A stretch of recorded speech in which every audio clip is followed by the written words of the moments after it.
How y'all doing today? Good morning. I just want to give you a quick talk about savage life and thug life and how they both are relevant to the times we living in the current state of society.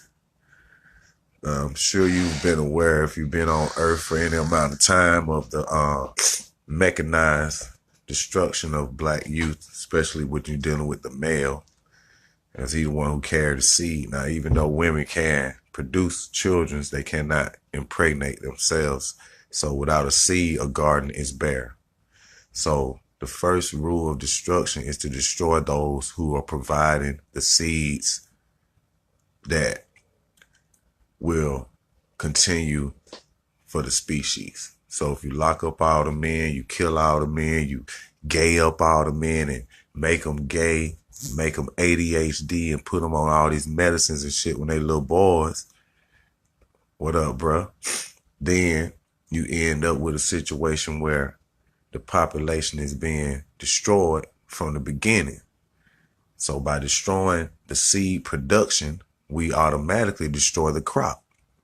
So the reason the title of this video is called From Thugs to Savages, because I'm older.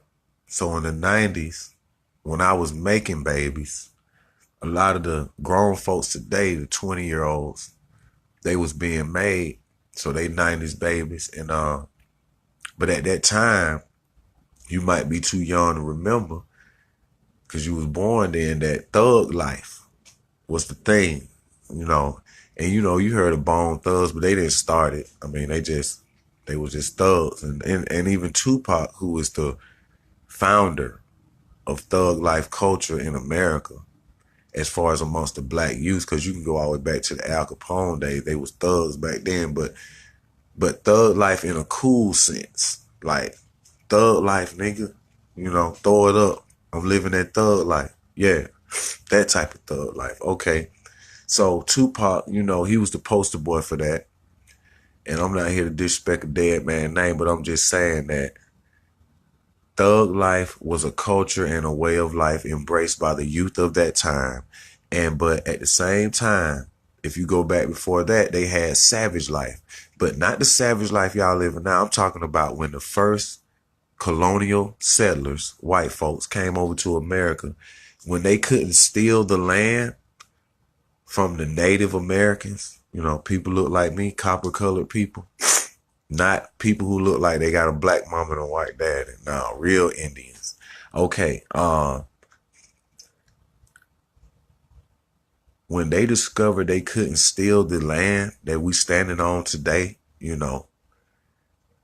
they would label these people as savages. When the people didn't want to accept their rules, when the people didn't want them around because they was giving them measles and all kind of diseases that they brought over from Europe with them, they started labeling them as savages. And when you label somebody as savages, it enables you to kill them or get rid of them because they are seen as a detriment to the society. They're not seen as people. They're not seen as women and children and men and elderly folks. They're seen as savages. They're not Christians. So the Christians of that time said, well, they're not Christians. And the Christian thing to do would be to kill the ones, imprison the ones, torture and maim the ones that we can't convert. Because that was Christianity in effect. And,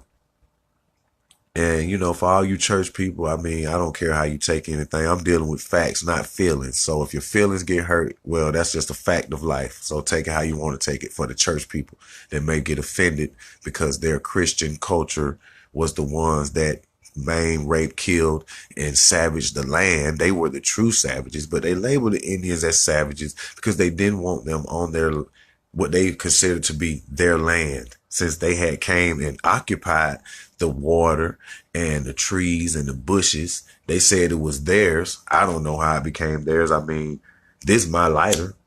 I bought it. But this earth, I didn't create it. Even if I purchased a piece of land from some man who said it was his, He didn't create it. And his father before him didn't create it. No human being has anything to do with the creation of earth. Therefore, nobody can own anything that they didn't help create. See, my child becomes my child because that child came from my body. That's my seed. Now, it's his mama child because she held and nurtured that seed inside of her body and brought that seed forth to fruition, meaning birth, live birth, brought that babe up and nursed that babe on her own breast. Now, that's her child. So that's our child because we made that child. Without us, that child wouldn't be here. But this land was here before any man stepped foot or state claim to it. So you cannot own land, first of all. You cannot own the water. You cannot own the air. Who air that was I just breathed? Huh? Who air was that? Who air that belong to? Is that Woodruff air? Nah, that's some land air right there. Nah, that tastes like some Jordan, or is it Jordan? Either way, that's neither here nor there. I'm just being sarcastic because I can. But at the end of the day, the point of the video is, if you lived the thug life back in 1995, or if you living as a savage today, what you are doing is playing into the hands of these white folks whose whole goal in life is to assassinate your character so they can assassinate you physically. If I see you as a savage, if I see you as somebody who walking around the neighborhood with your pants pulled down around your ass, or your hair standing on top of your head, or you got dreads, or you got anything different, anything that's a part of this subculture of what they call hip hop now, then that is when you become into part of their victimization and the mechanization. See, when something has become mechanized, it's just like when they make Coca-Cola. You see the bottle come around, the Coke come down, and the top come on it, bam, to the next one. The bottle come around, the Coke come down, and the top come on, bam, to the next one. See, that's how they putting us in prison and putting us in graveyards, just like a factory. But the part of that factory is advertising. You got to make it okay. You got to make people want the product. And the way to do that is to popularize it. So the popularization of savage life, of thug life, of trap life, of getting in your feelings,